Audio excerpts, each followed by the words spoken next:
Bapa kami berterima kasih. Kami mengucap syukur atas segala rahmat, anugerah yang kau berikan buat kami semua anak-anak yang kau kasihi.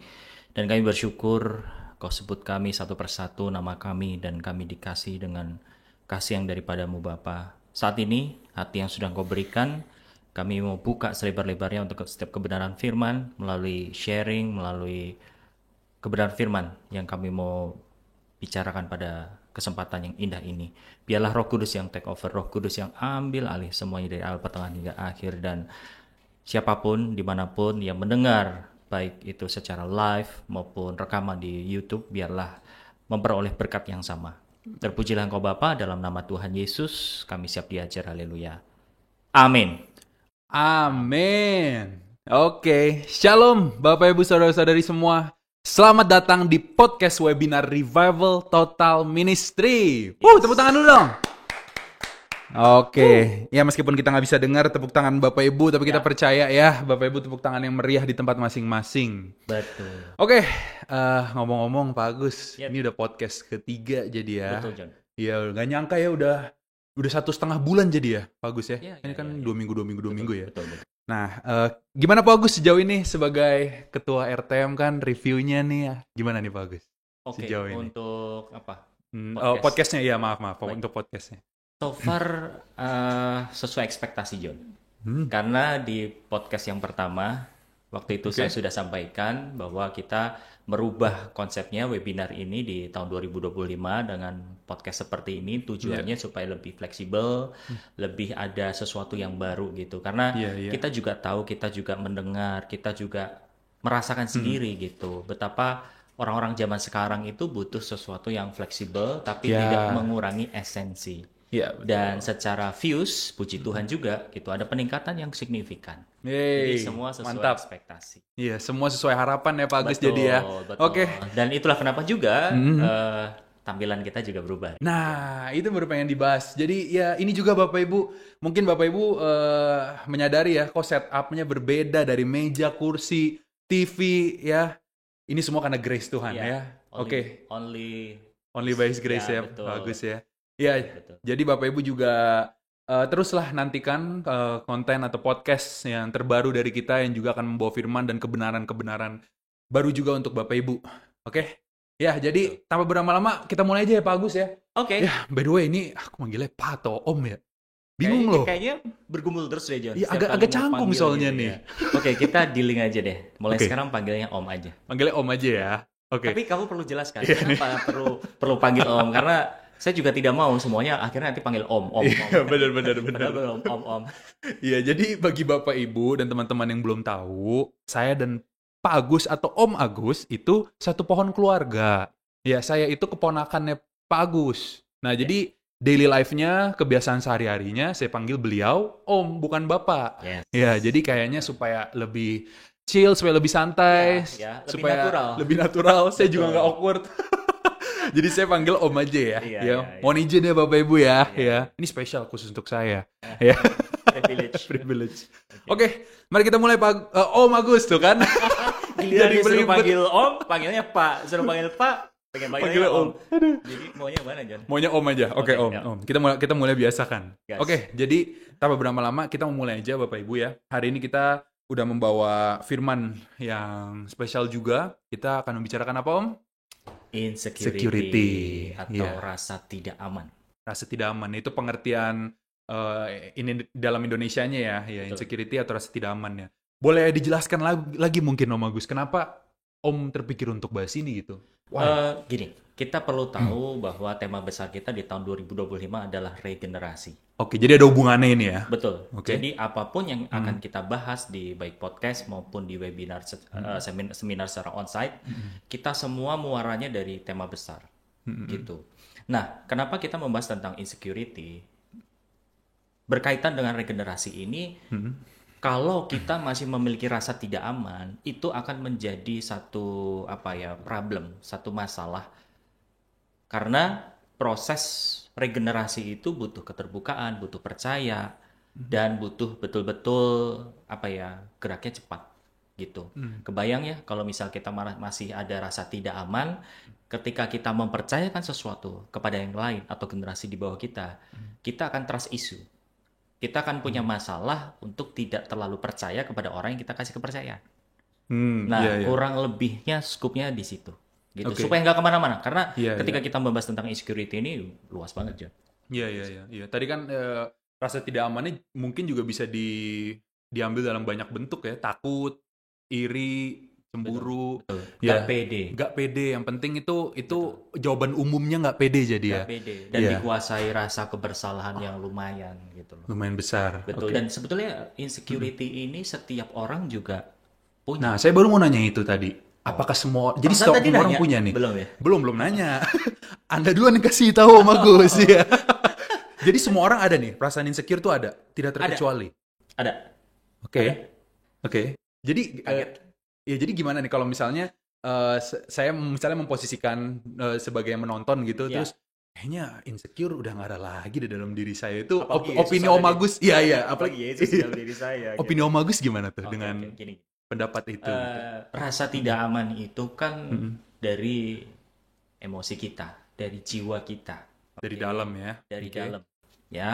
Dan setiap orang memang kadarnya berbeda. Hmm. Walaupun semua orang punya rasa tidak aman, tapi kadarnya nggak sama. Oke. Ada yang jauh lebih besar, lebih tinggi, ada yang rendah, seperti itu. Nah, sebetulnya ketika kita memang lahir baru, kita kan mengalami kelahiran baru. Nah, disitulah ketika kita mempertumbuhkan Yesus di dalam diri kita, mestinya insecurity kita makin lama makin hilang. Karena apa? Kita Seharusnya berkurang jadi ya. menemukan identitas siapa kita di hadapan Tuhan. Oh, oke. Gitu kira-kira. Oke, jadi ini mungkin sebagai permulaan aman untuk saya mengajak Bapak Ibu dan teman-teman yang menonton juga untuk menyadari dulu ya, Om Agus Iya. ya, bahwa dalam diri kita itu ada insecurity itu. Iya. Ya, kita mulai dari situ aja dulu ya. Betul. Secara kadar mungkin berbeda karena tingkat kedewasaan yang berbeda, pengalaman hidup yang berbeda, tapi let's start there gitu ya. Iya. Ada insecurity-nya dan Betul. apa yang bisa kita lakukan melalui untuk membantu ini melalui firman hari ini gitu ya, Pak Agus ya. Betul. Oke, Betul, siap. betul. Karena kita perlu sepakat dulu di sini, bukan berarti ketika kita mengakui ada rasa tidak aman atau rasa insecurity di dalam diri kita, Iya, iya. bukanlah kita stempel diri kita bahwa ya gambar diri kita seperti itu. Iya. Beda meaning menurut saya. Karena gini, untuk kita sembuh, kita harus mengakui dulu keberadaan kita di mana di hadapan Tuhan. Oke? Jangan semua-muanya kayak di denial. Di denial itu kayak ditolak.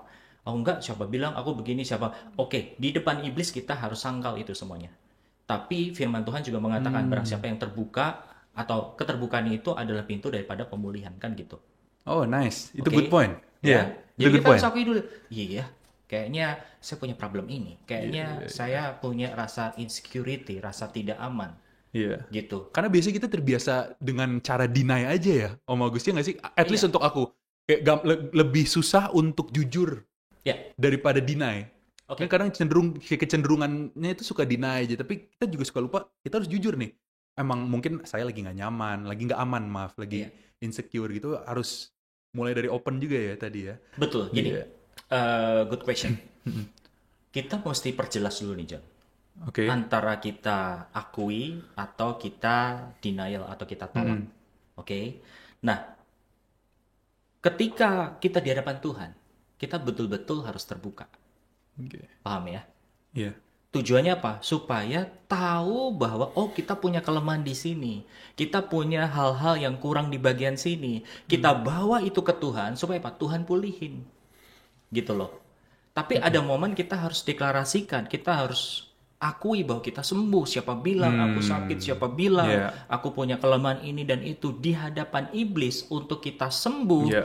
Itu bicara tentang iman ya. Nah, kita perlu deklarasikan seperti itu. Tapi kalau belum mengakui di hadapan Tuhan, kita akui dulu. Gitu. Oke. Karena kalau tidak ya sama seperti misalkan saya punya luka di sini, John tanya, Om, kayaknya sakit tuh di tangan. Oh enggak, siapa bilang sakit gitu. Padahal saya masih perih gitu. Iya, Padahal kan maksudnya apa? John bermaksud supaya saya jujur dan dibantu Iya. gitu loh. Dikasih apalah obat betadine dan lain sebagainya gitu. Oke. Jadi benar ya dengan quotes yang bilang keterbukaan adalah awal dari pemulihan ya. Betul. Kejujuran. Jadi di bagian ini kita pengen sama-sama belajar untuk mencari tahu bagian insecurity kita itu di mana dalam diri kita ya. Ya. Oke, ya jadi kita mau langsung lanjut lebih dalam aja ya Om Agus ya. Tadi ada satu statement yang nyangkut di aku waktu Om ngomong bahwa orang insecure itu akan susah atau bahasanya tadi, sorry saya agak baca dikit ya tadi, eh, insecurity ini tuh adalah penghambat terbesar kita untuk mencapai panggilan hidup dan menemukan identitas dalam Betul. Tuhan. Betul. Sementara itu kan menemukan identitas dalam Tuhan itu kan tujuan kita untuk menjadi serupa dengan Dia kan. Ya. Jadi menurut Om Agus, insecurity ini tuh salah satu batu penghalang terbesar, Om. Ya. Boleh dijelaskan lagi kenapa bisa berpikir Oke. separah itu gitu insecure? Iya. Kita perlu tahu bahwa insecure itu akarnya dari mana sih? Akarnya dari gambar diri kita yang berantakan. Oke, Oke. self-image. Self-image, ya. Gambar diri kita yang berantakan itu dari mana? Pasti dari latar belakang. Dengan tidak mengurangi rasa hormat. Oke. Kita terhadap orang tua kita yang sudah melahirkan kita, keluarga kita dari mana, segala macam. Tapi kan persoalannya adalah kita di dalam Tuhan, Efesus 1 ayat 11 sampai 12 Oke. di versi The Message, di situ dikatakan di dalam Kristus kita menemukan siapa kita. Ini boleh ditampilkan ya editor ya, ya kalian ya. Di dalam Kristus kita itu menemukan siapa kita dan untuk apa kita hidup. Oke. Artinya apa? Muaranya dari kita tahu identitas kita siapa dulu. Baru kita bisa menerima panggilan dari Tuhan. Contohnya, Oke. Musa ketika disuruh sama Tuhan untuk memimpin bangsa Israel keluar dari Mesir, kira-kira responnya, siap Tuhan. Oh, jauh dari itu. Utuslah hambamu ini gitu. Kan enggak. Iya. Responnya apa? Aduh Tuhan, Tidak aman, insecure. saya ini siapa? Iya. Saya ini orang yang patah lidah. Terus Yesaya atau Yeremia itu di situ saya lupa. Jadi gini, ketika Tuhan suruh, dia juga minder. Tuhan, aku kan masih muda. Gitu loh. Dan berapa banyak lagi masalah-masalah itu yang terjadi hari ini. Nangkep ya? Ya. Nah, itulah kenapa di sini saya bilang bahwa insecurity ini adalah salah satu masalah utama, bahkan saya bilang fundamental untuk kita bertumbuh di dalam Kristus. Gitu. Oke, jadi insecurity ini salah satu fondasinya ya, Om Agus ya, yang perlu kita asah, perlu kita bangun dulu Ya. sebelum kita berjalan lebih mengenal Tuhan dan panggilan kita gitu ya. Iya, tadi kan Om Agus juga mention gitu, insecurity itu ada dan hadir karena past, masa lalu. Betul. Karena apa yang pernah terjadi di hidup kita dan tadi Om Agus juga bilang ini tidak terkecuali kita semua ada insecurity gitu. Nah, mungkin bisa dijelaskan lagi Om Agus gitu apa sih di dalam past kita, apa di dalam pengalaman hidup kita yang bisa menjadi andil dalam kita mempunyai insecurity. Oke, Gitu. menarik. Kalau sebetulnya kita mau tarik benang merah ke belakang lagi, John, itu muaranya dari siapa? Adam dan Hawa. Adam dan Hawa. Pasti ke mereka ya. Iya. Dari mana? Gini. Oke. Ketika Adam dan Hawa memakan buah pengetahuan baik dan jahat, oke? Di situ dia merasa telanjang. Terus dia merasa malu dan dia ngumpet. Oke. Nah, sama kejadiannya ketika keturunannya Adam dan Hawa. Siapa? Si Kain. Oke, ketika dia iri hati sama adiknya, sama Habel, dia bunuh adiknya. Lalu Tuhan tanya, adikmu di mana? Padahal kan ayat sebelumnya jelas bahwa darahnya Kain itu darahnya Habel itu udah teriak sama Tuhan. Artinya apa? Tuhan udah tahu keberadaannya Habel, tapi Tuhan tanya ke Kain, di mana adikmu? Emang aku menjaga adikku? Ngakuin nggak? Enggak. Denial dia. Denial, oke. Iya. Nah, dari sini kita bisa narik satu kesimpulannya bahwa ketika kita berbuat dosa, Adam dan Hawa berbuat dosa, dan balik lagi ke kisahnya Adam dan Hawa ya. Ketika dia memakan buah larangan, dia merasa telanjang. Oke, kita baca ayatnya biar jelas dulu ya. Iya. Di Kejadian pasal ketiga ayat 11. Oke, saya buka Kejadian juga. 3 ayat 11 dibilang gini. Siapakah yang memberitahukan kepadamu bahwa engkau telanjang? Apakah engkau makan dari buah pohon yang kularang engkau makan itu? Hmm. Ya, ini keadaan di mana Adam dan Hawa memakan buah pohon benih jahat. Hmm. Dia tahu, dia malu. Bandingin sama Kejadian 2 ayat 25. Coba kamu baca, John. Kejadian 2 ayat 25 berbicara, mereka keduanya telanjang, manusia dan istrinya itu, tetapi mereka tidak merasa malu. Nah, Ya, apa yang kamu temukan? ada mereka mulai merasa tidak aman karena dosa. Ya, Di saat mereka melakukan kesalahan di hadapan Tuhan. dan jelas di sini ditulis apa? Ketika pasal 3 telanjang malu. Pasal 2 telanjang Gak nggak malu. malu. Karena apa? Dosa, Karena dosa. membuat malu keberadaan kita di hadapan Tuhan. Oke? Oke. Nah, kita persempit lagi nih. Ya. Rasa malu inilah yang akhirnya merusak gambar diri kita. Oke, jadi kerusakan selain dosa atau terpisahnya hubungan Adam dan Hawa dengan Tuhan waktu makan buah pohon baik dan jahat, manusia juga merasa apa? Malu. Rusak gambar dirinya.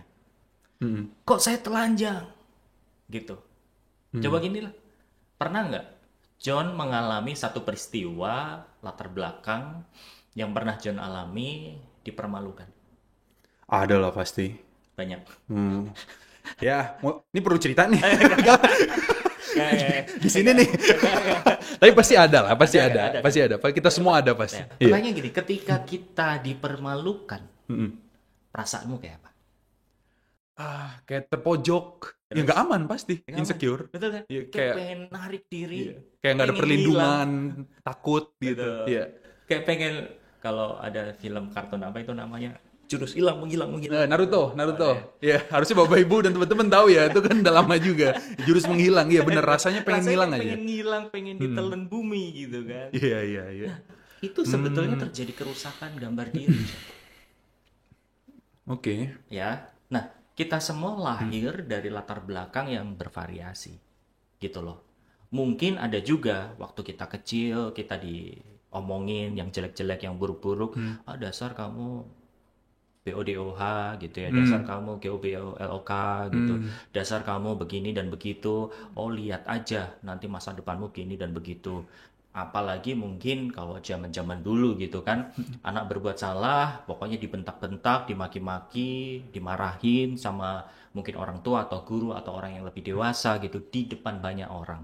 Iya. Nah, itu yang mengakibatkan seseorang mengalami gangguan di dalam gambar diri. Gitu loh. Sehingga ketika hari ini dikasih kepercayaan atau misalkan disuruh atau diminta untuk ngomong di depan forum, nggak percaya, nggak pede. Ada satu keraguan, ada satu kayak apa ya? Ketakutan, trauma gitu. Trauma dong bisa dibilang. Nanti orang akan ngomong apa, nanti kayak waktu aku dulu diginiin lagi. Betul. Iya. Kebayangkan kalau misalkan punya insecurity, terus kita meregenerasi, kita mempercayakan kepada orang. Yang ada apa? Kasih kepercayaan tapi kakinya diikat. Iya. Ngerti. Takut, yang nggak sepenuhnya percaya jatuhnya kan? Iya. Cuman formalitas aja. Kamu pelanjut aku, tapi nggak diizinin pelanjutnya untuk bebas gitu. Betul.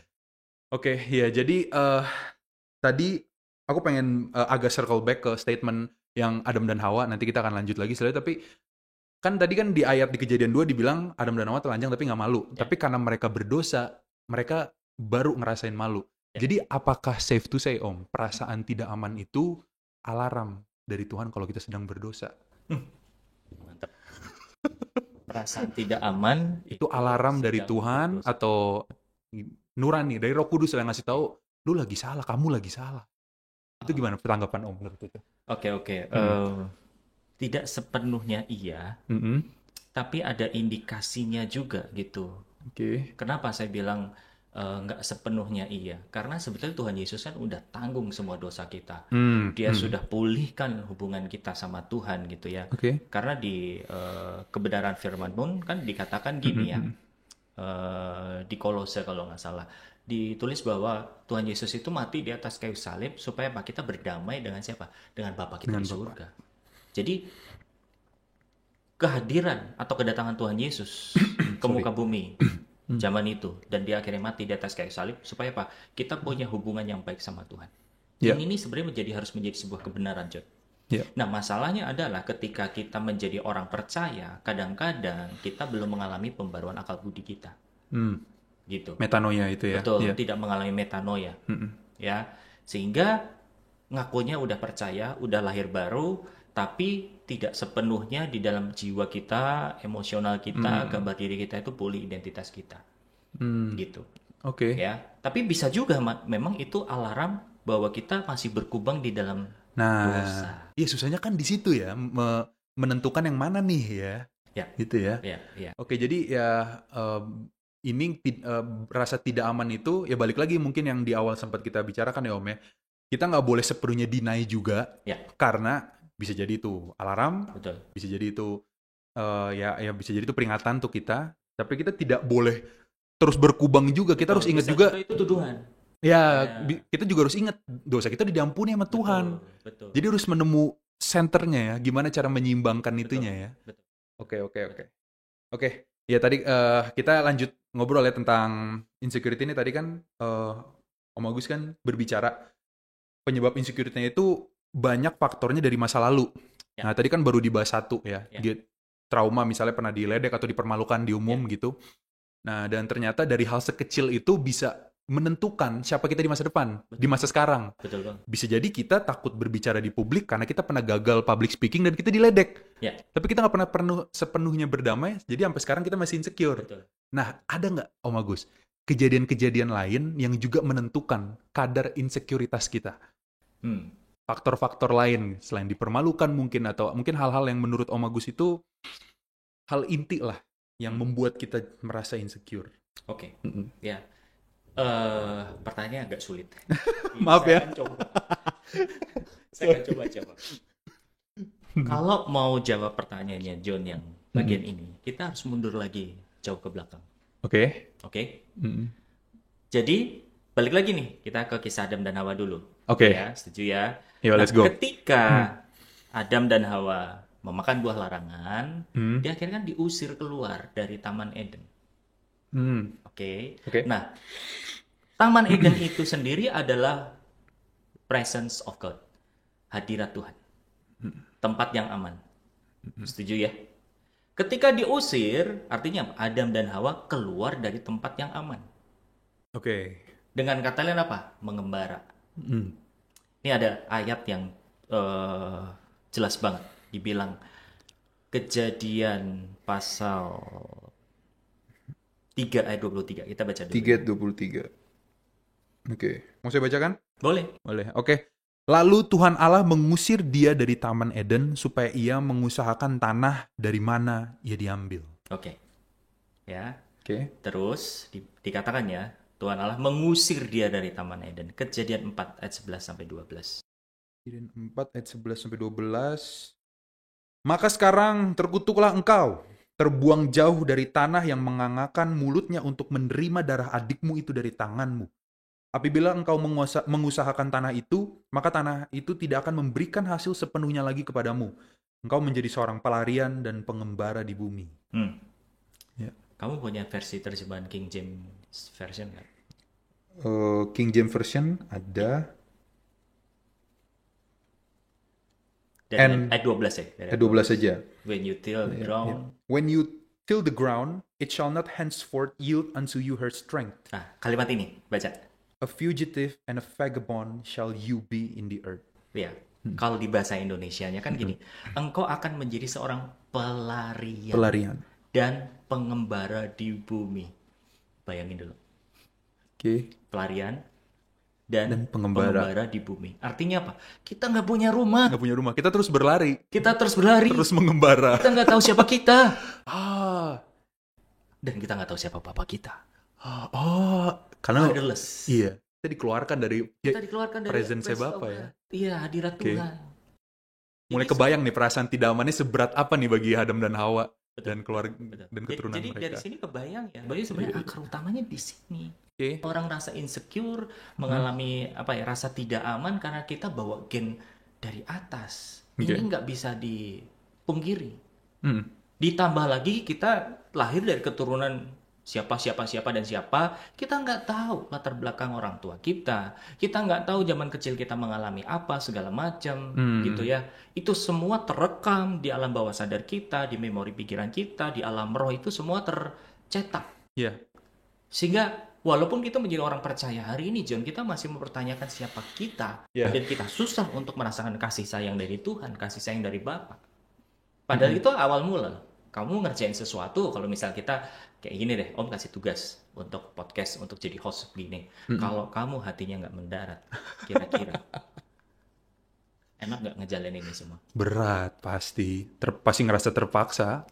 Sekarang terpaksa nggak sih? Enggak lah. Cut dulu, cut. Canda. Aman. Tapi Iya. itu punya gambarnya ya? Tapi ngerti. Iya. Iya. Kalau kita melakukan segala sesuatunya tanpa love, tanpa kasih, Iya. tanpa hatinya itu nerima, susah. Bayangnya kalau kita menerima panggilan Tuhan yang begitu besar, yang begitu nggak nyaman, kalau kita nggak dikasihi, merasa tidak dikasih, kelar. Yang ada apa? Kita akan stuck, kita akan berhenti menjadi orang Kristen dari dulu, sekarang, sampai sekarang. Sampai selamanya. Padahal imannya apa? Pengen rapture, pengen menjadi mempelai Kristus, pengen memerintah bersama-sama dengan Yesus, tapi nggak pernah untuk keluar dari zona nyaman dan terima panggilan Tuhan. Karena apa? Insecure. Saya merasa tersindir. Tapi makasih, Om. Oke. Kita semua ngalamin, John. Iya. Semua ngalamin kok. Nah, Ngalamin. pas banget Om Agus ngomong gitu, kita semua alamin. Karena saya ingin bertanya kepada Om Agus. Kira-kira ada nggak yang bisa Om ceritakan? Ya kan kita tahu Om Agus itu ketua RTM, udah full timer udah berapa tahun, Om? Dari 2010. Dari 2010. 15 tahun ya sekarang. Iya, udah 15 tahun. Wow. Om mulai full timer, aku belajar baca. Enggak lah, canda. udah SMP. Kita berjalan-jalan. Iya, udah. Bukan belajar jalan. Gak lah. Ya, selama udah 15 tahun. Jadi udah waktu yang lama gitu. Tapi ada nggak, Om, momen nih ya, Om dengan pengalaman yang Om punya, ilmu, pengetahuan, pengertian yang Om punya, tapi kok masih aja bisa tenggelam dalam insecurity yang mungkin kita tidak tahu gitu. Ada nggak yang bisa diceritain gitu, bisa dijadikan inspirasi bagi kita? Kalau boleh jujur ya, Iya. Banyak ya. banyak. Bahkan kalau saya simpulkan ya, dari perjalanan saya menjadi orang Kristen 1 sampai 100%, Oke. 70% sampai 80% itu mengalami rasa insecure. 70 sampai 80. Yes. Kenapa? Saya coba jujur. Oke. Saya coba terbuka hari ini. Hmm. Kenapa? Itu tadi. Saya boleh mengalami satu pemulihan Tuhan, bisa bilang terbuka seperti ini karena apa? Saya udah diampuni, saya udah rilis, saya udah dipulihin, John. Jadi aku nggak malu. Saya nggak malu ngomong seperti ini. Nah, kebayangin ya, dari kecil saya terlahir dari keluarga yang tidak terlalu dekat dengan orang tua. Oke? Karena orang tua saya waktu itu kerja sebulan gitu ya, sebulan sekali pulang, dan akhirnya kalau ketemu karena mungkin merasa bersalah orang tua Om waktu itu, ya udah begitu ketemu dikasih apapun yang saya minta. Oh, Gitu. untuk Jadi bentuk membayar baliknya gitu ya. betul. Terus Kompensasi ya. betul. Karena merasa kayak aduh, saya nggak bisa hadir gitu kan, akhirnya ya kompensasinya apa yang saya butuhin saya minta diturutin, dan itu sebetulnya jebakan besar gitu loh, membuat saya akhirnya nuntut. Kalau saya minta A, minta B, harus right here, right now. Harus Gitu. ada ya. Harus ada. Itu pertama. Oke. Ditambah karena mengalami kekerasan. Jadi waktu itu ya karena saya bandelnya juga karena saya anak tertolak, ya kan. Saya ngelawan sama orang tua segala macam. Jadi kayak sapu, terus bahkan gunting itu pernah mampir di tubuh ini. Bener, gunting. Jadi pernah ditusuk saya tuh gitu, dilempar, bukan ditusuk begini. Oh, kirain. Iya dong. Dilempar. Supaya jelas, pasti Bapak Ibu juga ngira ditusuk kan? Ini saya soalnya juga baru denger nih. Oke. Oh, dilempar. Oke, dilempar. Jadi saya masih ingat waktu itu kecil, saya minta uang jajan sama almarhum ibu saya. Terus mungkin karena kesel gitu ya, saya ngerengek segala macam. lempar deh pakai gunting, nancep di sini. Tuh. Aduh. Itu masih terekam, cuman sekarang gini, kok itu masih terekam nggak cuci-cuci atau apa? Saya masih ingat gitu, tapi udah nggak ada sengatnya lagi, gitu karena saya udah dipulihin. Iya. Belum lagi waktu kecil, ya saya dulu pernah berantem zaman remaja ya kan, dipukulin orang, Jagoan dulu pukulin ya. orang segala macam kayak Ngeri lah. gitulah. Jadi itu yang membuat numpuk-numpuk akhirnya saya punya masalah di dalam gambar diri saya, identitas saya. Makanya saya terjebak dalam pergaulan yang salah. Saya masuk ke dalam zona dosa drugs gitu kan. Benar-benar pakai obat-obatan, bukan hanya isengan gitu loh John. Jadi betul terjebak di situ dan banyak lagi gitu ya. Kerja baru setahun pindah gitu ya karena ngerasa lingkungan saya toksik. Padahal saya yang sebetulnya membuat masalah gitu kan ya. Dari itu semuanya kalau dikompil, ada masalah nih di dalam gambar diri dan identitas saya. Ketika masuk dalam pertobatan, secara teori, secara pengakuan, saya udah lahir baru. Tapi ini masih ingat banget nih. 2010 saya ikut retretnya RTM pertama kali. 2010. Saya belajar jalan tuh ya. Berjalan. Iya, oke. Waktu belajar berjalan waktu itu. Ikut Rednas RTM di Saleh Putih, ingat banget. Waktu itu Tuhan kasih satu pesan Tuhan, satu pernyataan. Oke. Nah, zaman itu 2010 RTM masih banyak orang tua. Maksudnya anak muda nggak sebanyak hari ini gitu ya. Jadi 1-2 orang ya, masih muda. Terus tiba-tiba di akhir Rednas Tuhan kuat banget bilang ayo kesaksian. Di situ nggak kan Itu awal Rednas tuh jadi ya. Awal banget itu boleh dibilang baru beberapa bulan bertobat dan join di RTM. Langsung dapat pesan Tuhan suruh nyampein di mimbar pula gitu kan. Widih. Padahal nggak pernah punya pengalaman untuk ngomong di forum. Bagi Bapak Ibu ikut Rednas tahun itu dan inget Om Agus pernah sharing, boleh komen. Ya, boleh dong ya. Iya, boleh dong. Udah lama soalnya ya. Ada beberapa ya masih. Oke, Salah oke. satunya Iya, adalah iya. Om Asom. Ingat Oke. nggak? Om Asem kalau nonton boleh kali komen ya. Oke, lanjut boleh. Maaf. Jadi padahal jelas itu pesan Tuhan, itu dari Tuhan. Harusnya apa? Logikanya oke, saya taat, saya nurut, saya sampaikan. Langsung ngomong ya. Tapi yang terjadi apa? Enggak mau. Itu dorongan dari dalam kuat banget. Saya percaya bahwa itu Roh Kudus yang mendorongnya, tapi saya insecure. Tapi Om Agus dorong balik. Sama-sama mendorong ya. Iya. Enggak mau gitu kan. Terus Iya, akhirnya sampai satu titik dapat peneguhan dari satu almarhum abad Tuhan waktu itu Pak Stef ya. Pak Stef. Oke. Tiba-tiba beliau berdiri di seberang saya, terus main mata sama saya, John kayak Ngasih signal ya. Cuma ngasih manggut gitu. Fix ini dari Udah Tuhan. fix. Iya. Akhirnya mau nggak mau ngomong, John. Di depan mimbar, di tengah Ratusan orang tua menyampaikan pesan Tuhan, bahwa itu ingat banget pesan Tuhan yang kurang lebihnya gini, kita sudah banyak mendengar firman Tuhan. Jangan ini jadi teori, kita harus jadi pelaku firman. Pantes Om Agus insecure. Pantes takut juga. Iya. Kurang lebihnya kayak gitu kan. Iya. Itu bertahun-tahun loh. Jadi waktu awal-awal masuk dalam full timer itu, ketika melayani, pulang-pulang waktu itu belum married sama Tante Reta, tantemu, ya kan? Istri saya, Bapak Ibu Saudara, pulang dari pelayanan di tempat kos saya nginep, selalu merasa saya loneliness, kesepian. Kayak sedih banget, ada sesuatu yang kosong. Padahal apa? Pelayanan waktu itu kayak ketemu orang-orang itu saya dihibur gitu loh. Dapat cerita, kesaksian segala macam, doain orang, kelepasan, pemulihan, terus inner healing dan lain sebagainya gitu ya. Kan senang harusnya. Tapi pulang-pulang saat saya sendiri apa yang terjadi? Kayak yang kosong, kesepian gitu loh. Belum lagi kalau misalkan gitu ya, yang lain pada pergi kemana, pelayanan kemana, nggak diajak.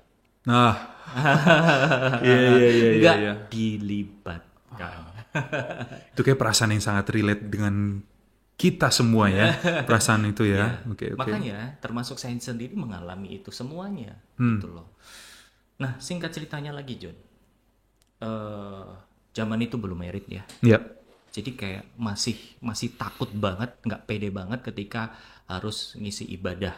Apalagi kalau di luar RTM, misal di kantor, di gereja gitu tuh, duh. Jadi sambil ngomong, aduh, saya tuh masih muda, saya belum married segala macam, aku ini siapa segala macam. Itu kayak Menghantui. menghantui. Kebayang sih pasti insecure. Kebayang kan? Iya, kebayang. Kebayang kan? Jadi Iya. kayak ketika kita melayani kayak nggak all out. Iya.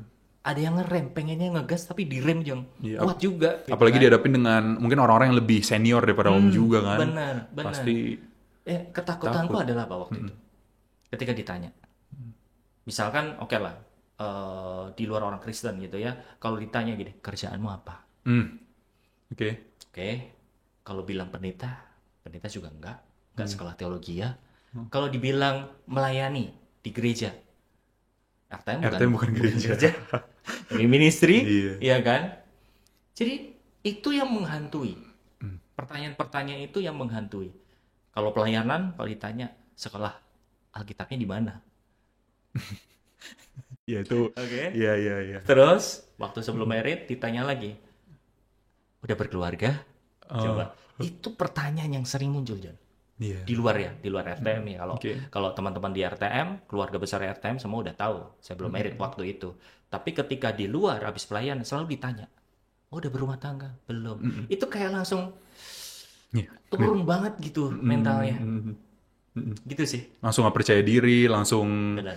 nge-underestimate diri sendiri gitu ya. Iya. Yep.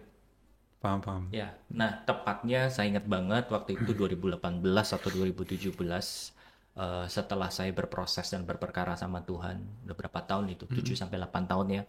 Nah, sampai akhirnya di situ saya betul-betul encounter lagi sama Tuhan, mengalami perjumpaan lagi sama Tuhan. Tuhan bawa mundur ke belakang, dulu saya tuh dipermalukan begini, begitu, begini, kayak film diputar balik gitu, John. Oh, oke. Dan akhirnya Tuhan tunjukkan dia hadir di sana, Tuhan pulihkan di sana, sampai akhirnya apa? Saya baru mendarat untuk menerima panggilan Tuhan.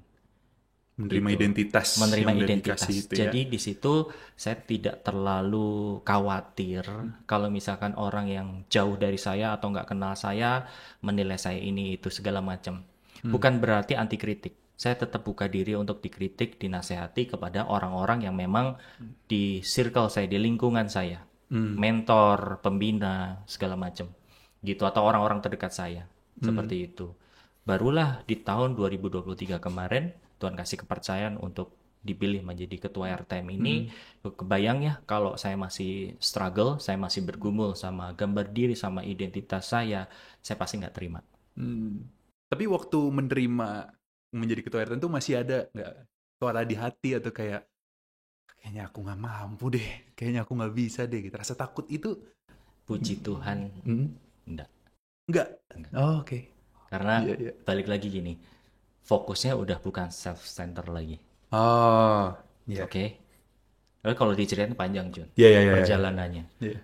Artinya gini, kita sebagai orang percaya itu nggak bisa lari dari penilaian orang. Tidak Kamu bisa mau lari dari nggak bisa, penilaian iya. orang. Oke. Kamu nggak bisa ngatur, kamu nggak bisa memaksa orang untuk menilai kita baik terus. Ngerti ya? Padahal kita selalu takut akan penilaian orang. Kita takut karena penilaian orang, karena kita berekspektasi orang akan menilai kita Ya, macam-macam. Iya. Oke. Oke? Iya. Kita nggak bisa ngatur orang begitu. Makanya dasarnya, fondasinya adalah apa? Kita tahu siapa kita di hadapan Tuhan. Itu siapa? Anak Allah yang disayang. That's it. Kita harus sadar kita anak ya. Kita yang disayang. Betul. Itu dulu dasarnya. Dan tadi Om Agus juga sempat bilang selama Om jadi full timer, Om pun menyadari itu bukan 1-2 tahun ya. 7-8 tahun. Ya. It takes time jadi ya. Ya. Yeah, it takes time. Tapi bukan berarti pukul rata bahwa semua akan mengalami Oh, tahunan. oke. Enggak. Tergantung hati kita. Puji Tuhan kalau hari ini John atau siapapun yang mendengar hari ini, Bapak Ibu Saudara, teman-teman gitu kan, cepat ngerespon, oke ya, saya harus pulih. Iya. Saya harus akui di hadapan Iya, Tuhan, iya, saya iya, perlu ditolong. iya. Jadi ini kita harus mempunyai hati seperti value RTM ya, Om ya. Ya. M, mau belajar ya. Betul. Semakin kita mau belajar ya, puji Tuhan, amin, kita semakin cepat proses untuk mengenal siapa diri kita di hadapan Tuhan Ya. dan mengalahkan insekuritas itu. Betul. Oke. Betul. Thank you Om Agus untuk Yes. sharing life story-nya gitu. Ya. Selama tadi Om Agus cerita, aku keinget di awal, kan Om Agus sempat mention di opening, ya insecurity itu ada di dalam diri kita yang namanya inferior dan superior, Ya. gitu. Ya, nah, aku pengen masukin topik ke situ nih sekarang Om ya, karena itu kayaknya cukup penting juga ya. Ya. Ya, itu apa tuh Om? Insecure, inferior, superior. Ini soalnya kita ngomong insecure aja udah panjang nih, ternyata ada inferior, superior juga. Ini apa lagi nih gitu ya? Ya, Oke. ini sebenarnya jenis insecurity. Oke, Ya, oke. tapi sebelumnya saya minta maaf, saya bukan ahli psikologi. Oke. Jadi Oke, saya oke. belajar sedikit, at least gini loh. Hmm, Jenis insecurity itu ada dua, ya, superior dan inferior, gitu loh.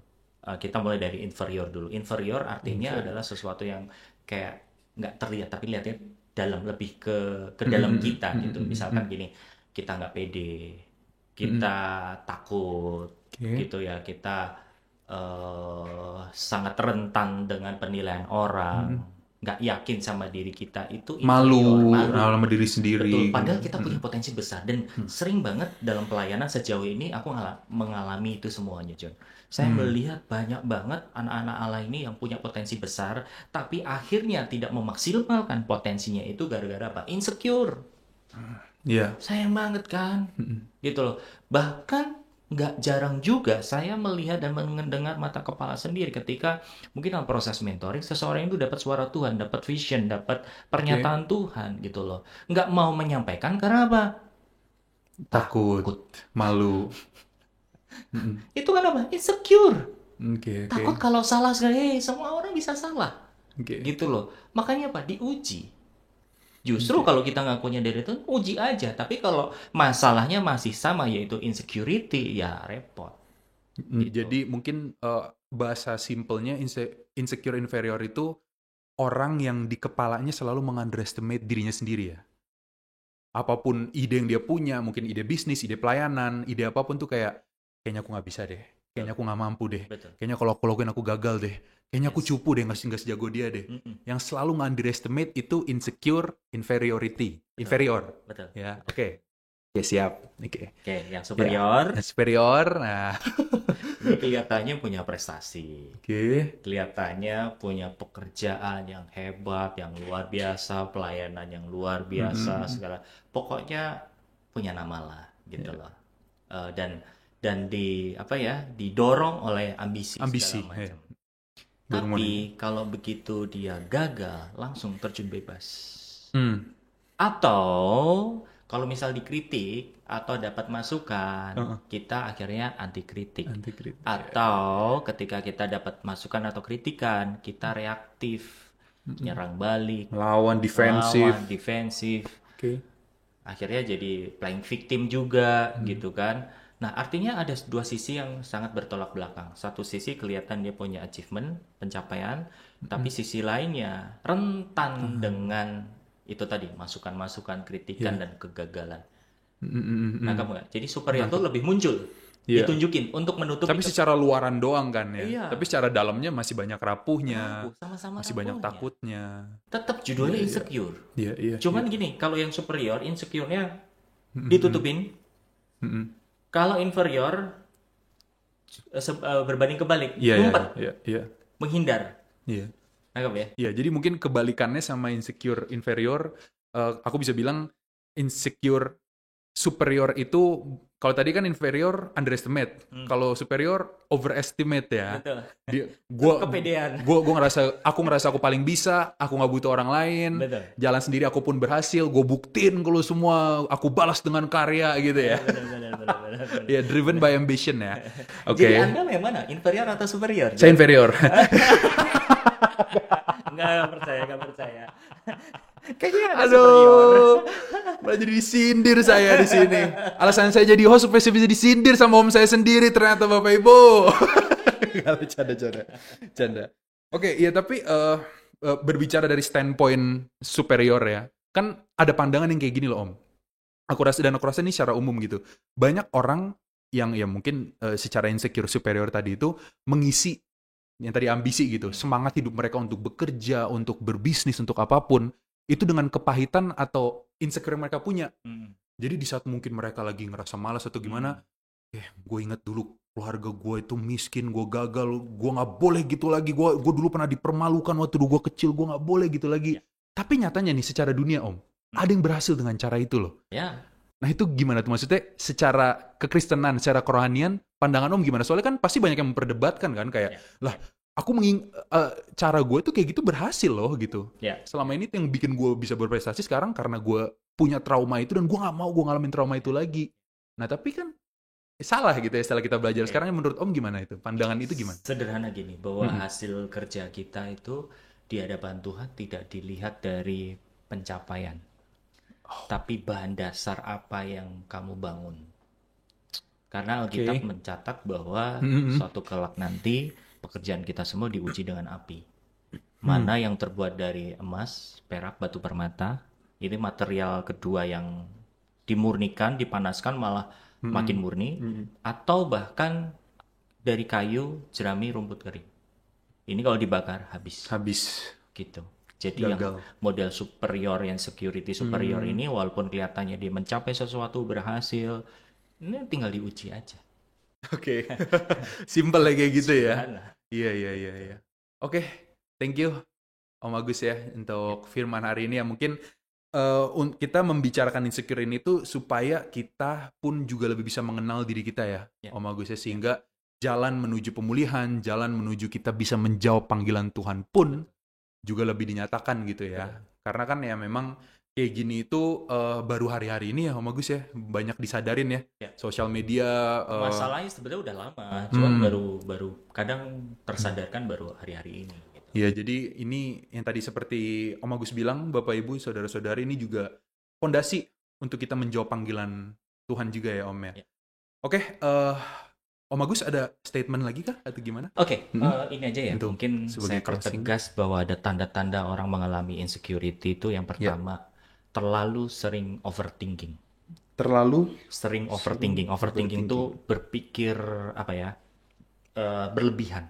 Oke. Nanti kayak misal, wah nanti kayak begini, nanti orang ini begini, ini bagaimana penilaian ini bagaimana dan seterusnya gitu. Atau khawatir dengan hal-hal yang kecil. Oke. Terus tanda-tanda berikutnya adalah suka membandingkan diri sendiri dengan orang lain secara berlebihan. Mungkin membandingkan kita dengan yang lain natural. Tapi kalau berlebihan, kok dia bisa ya, saya enggak ya, kok ini begini ya, begitu ya. Jadi banyak komparasinya. Terus yang berikutnya adalah sulit menerima pujian. Itu jadi menjadi salah satu neraca juga ya. Oke. Karena gimana pun juga kan gini loh. Tuhan, kita kan pengen mempermuliakan nama Tuhan nggak? Iya. Caranya apa? Dengan orang memuji kita, sebenarnya Tuhan dipermuliakan. Tinggal hati kita jangan kita terima. Kita bilang sama Tuhan, itu Tuhan itu Engkau yang dipuji. Kan kita nggak bisa paksa orang juga kan, John. Orang bilang terima kasih sama kita, kita nggak bisa paksa orang untuk apa? Orang bilang kepada kita, orang bilang kepada kita, kamu luar biasa, kerjaanmu keren, hebat, saya diberkati.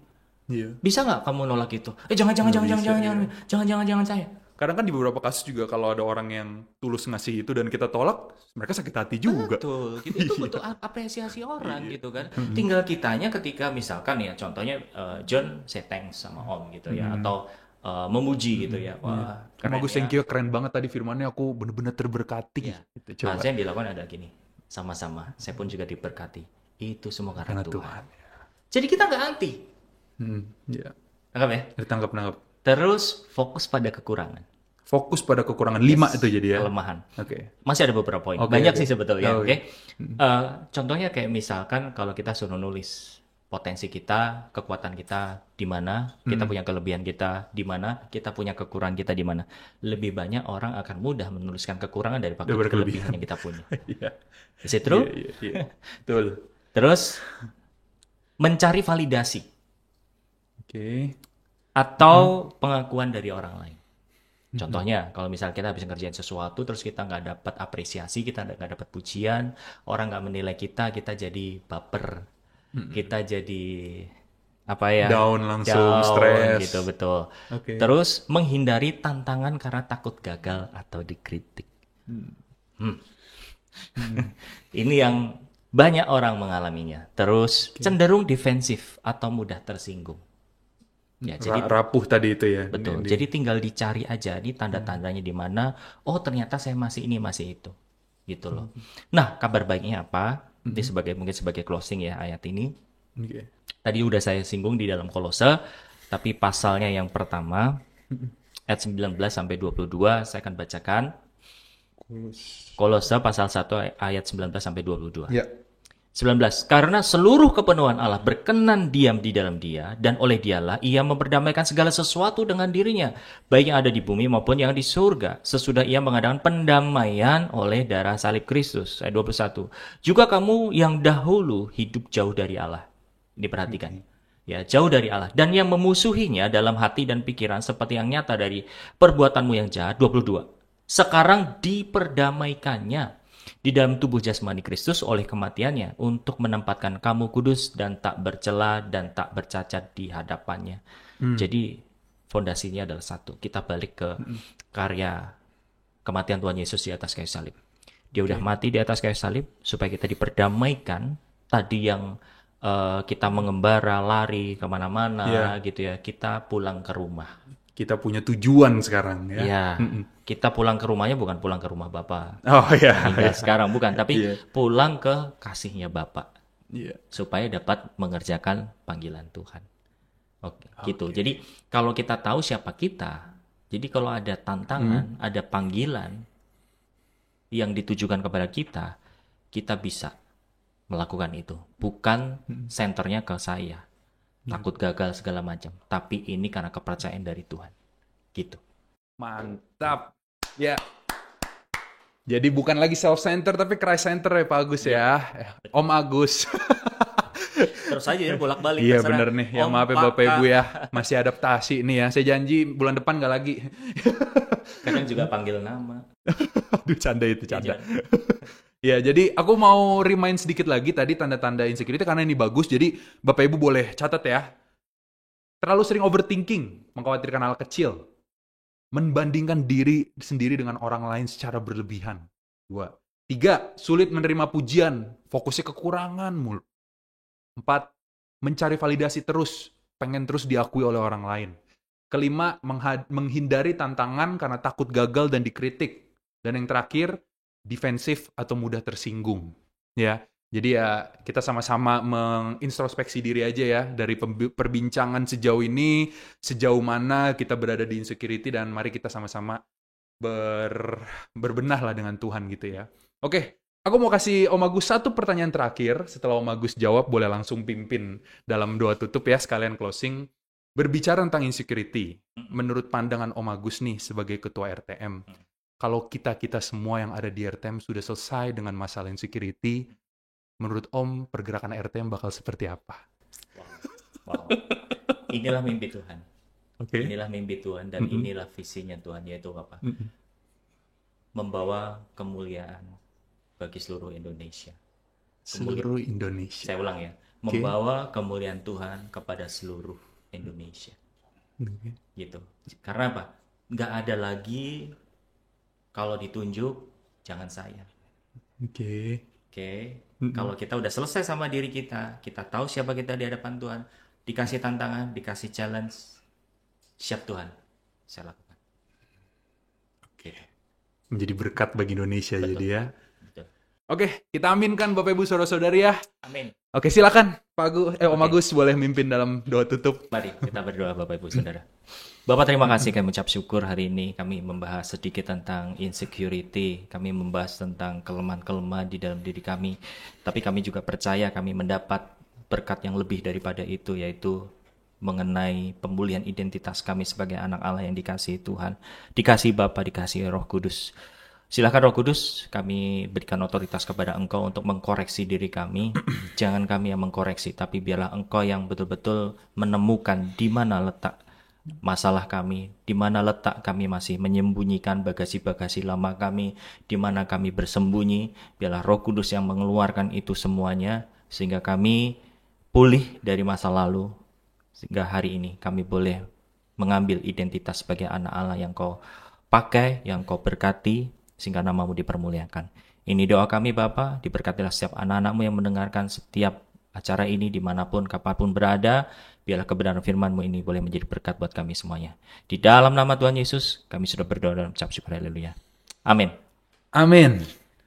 Oke, Tuhan Yesus memberkati. Sampai berjumpa lagi Bapak Ibu. God bless.